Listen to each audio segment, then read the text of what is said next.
Maraqlı ideyalar, fərqli fikirlər və digərləri. Bütün bunları dövrümüzün əsas köməkçi vasitəsi olan sosial mediada tapmaq mümkündür. Çoxumuz geyim tərzindən tutmuş, yemək reseptlərinə qədər bir çox məlumatı məhz buradan əldə edirik. Lakin zaman-zaman ideya qıtlığı burada da müəyyən problemlər yaradır.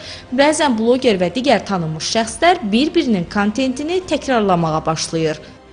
Bəzən baxırıq ki, bizim məzmunlarımız, Azərbaycan dilli məzmun başqa bir dırnaqarası xəbər saytında yayımlanır və həmin o sayt bizim yayımladığımız hər hansı bir materialı rahatlıqla paylaşır, çox böyük izləyici kütləsinə çıxa bilir. Orada sənin bir yanaşman varsa, sənin özündə yaşadığın bir fərqindəlik varsa, sən bu fərqindəliyi paylaşanda başa düşürsən ki, bu ancaq və ancaq sənin halında, yaşantında aşkarladığın bir nüansdır. Bunu başqasının götürməyi 90% ehtimalına bir oğurluqdur.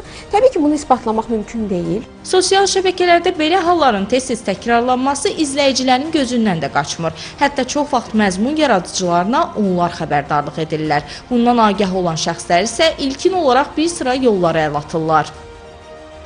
İdeya oğurluğu, üslub oğurluğu və dizayn oğurluğu. Bunların hər üçünə məzmun yaratdığım illərdə rast gəlmişəm. İzləyicilərin xəbərdarlığı və özümün təsadüfən görməsi ilə. Oğurlayan şəxsə bildiriş göndərirəm, xəbərdarlıq eləyirəm. İkinci növbədə isə əgər yanaşmam onlar tərəfindən müsbət qarşılanmasa, artıq sosial media platformalarının bizə verdiyi funksiyalar var. Burada şikayət eləmək, bildiriş göndərmək olur onlara ki, bu məzmun artıq başqa şəxsə aiddir. Həmin o funksiyadan istifadə eləyirəm. Demotivasiya ilə yanaşı bu cür hallar şəxsin hüququnun pozulması deməkdir. Azərbaycan Respublikasının qanunvericiliyində sosial şəbəkələrdə müəllif hüququnun qorunmasına dair müddəa öz əksini tapmasa da, bu müəlliflik hüququ və digər normativ hüquqi aktlarla tənzimlənir. Sözügedən hüququn pozulması isə pozuntu dərəcəsindən asılı olaraq bir sıra mülki, inzibati və cinayət məsuliyyəti yaradır.